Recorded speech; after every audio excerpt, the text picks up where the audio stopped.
রবিবার পশ্চিমবঙ্গের বিধানসভা নির্বাচনের দিন ঘোষণা করে নির্বাচন কমিশন। পশ্চিমবঙ্গ হতে চলেছে দু দফায় ভোট। প্রথম দফা 23 এপ্রিল 152টি আসনে নির্বাচন, এরপর 29 এপ্রিল 142টি আসনে হবে নির্বাচন। ভোট গণনা সম্পন্ন হবে 4 মে। নির্বাচন ঘোষণার পর প্রতিক্রিয়া দিয়েছেন উত্তরবঙ্গ উন্নয়ন মন্ত্রী উদয়ন গুহ। তিনি বলেন, যত দফাতেই নির্বাচন হোক না কেন 8 দফার থেকেও তৃণমূল 2 দফায় বেশি ভালো ফলাফল করবে।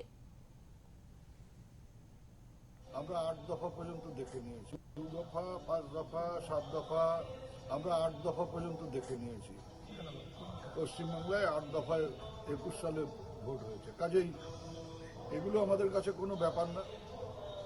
1 দফাতেই হোক কি 8 দফাতেই হোক, আমরা সব সময় তৈরি আছি এবং 1 দফাতেও